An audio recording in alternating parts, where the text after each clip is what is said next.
Olá, o bate-papo de hoje é voltado para você que é empresário e tem encontrado dificuldades no dia a dia da sua empresa e quer buscar uma alternativa para se reerguer.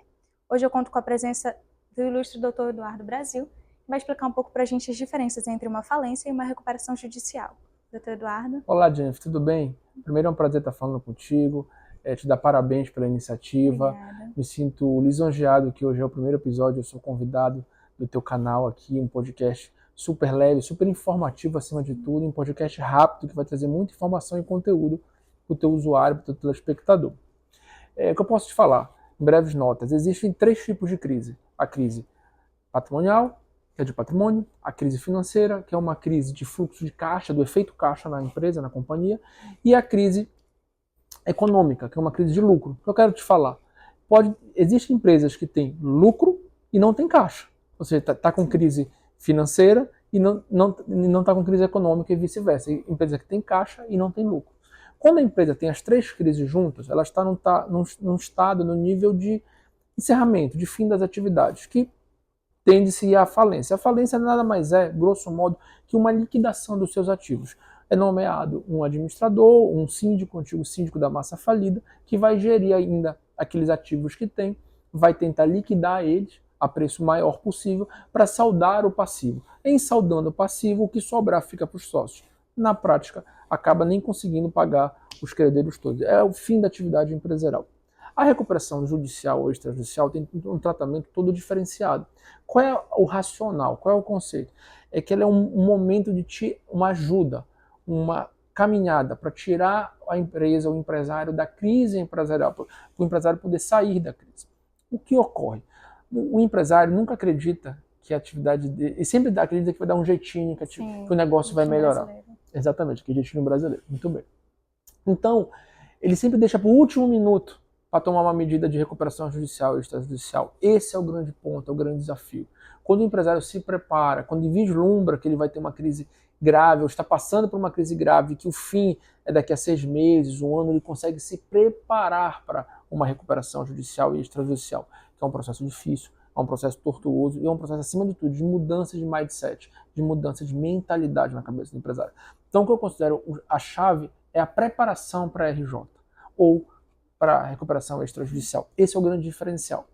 Dito isso, a lei de recuperação judicial é relativamente nova no Brasil, uma lei de 2005 que teve algumas mudanças, algumas mudanças de atualizações. Então, é uma lei bacana, mas uma lei nova num ambiente de negócio no Brasil que ainda está em maturação, diferente do americano. Eu vou te dar um exemplo. Por que a Latam, a companhia aérea, decidiu entrar com uma espécie de recuperação judicial, o Chapter 11 lá da Gol, por exemplo, da Latam, nos Estados Unidos e não aqui, onde a legislação lá é muito mais dura, com penalidade, com sanções, controles e fiscalização, porque o ambiente de negócio é mais propício para ajudar, para colaborar a retirar a saída da crise empresarial. No Brasil é muito mais difícil, é muito mais desafiador o ambiente de negócio nesse mercado. Mas, em contrapartida, eu vou te dar uma informação, o teu telespectador.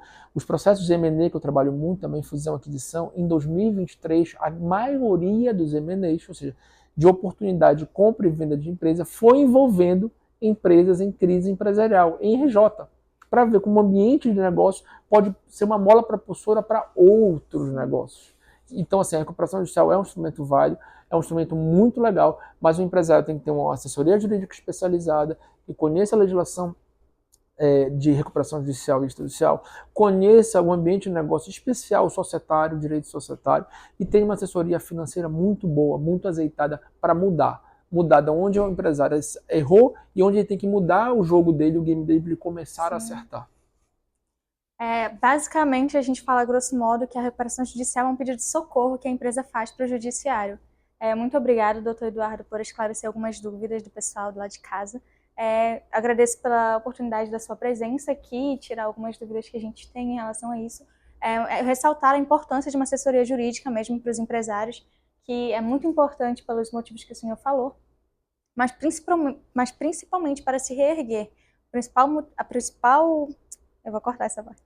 A principal motivação de uma recuperação judicial, se reerguer, não parar a atividade econômica. Exatamente, Jennifer. É a saída da crise. A recuperação é um instrumento de você sair da crise. Ela não é um calote em dívida, às vezes isso é visto, não é para deixar de pagar credores. O conceito é, eu entrei em crise, eu tenho que reperfilar minha dívida, pagar o credor dentro de uma razoabilidade possível, conseguir ainda me reestruturar, e para isso eu vou precisar de crédito, às vezes dos próprios credores. Então você construir um ambiente saudável de cooperação com os credores é fundamental. Então essa mudança de deixar de pagar e dar o calote e transformar o próprio credor num agente financiador que vai dar input para o reerguimento do negócio é o caminho correto, é o caminho que o empresário tem que seguir. Fora isso, eu quero te agradecer novamente, dar parabéns pelo teu canal, eu desejo muito sucesso e eu sei que tu vai trilhar e está percorrendo um caminho muito legal em direito societário, em especial, no caso de hoje, em recuperações judiciais e extrajudicial. Se você quiser saber mais informações sobre os assuntos, já segue os perfis que estão aqui embaixo.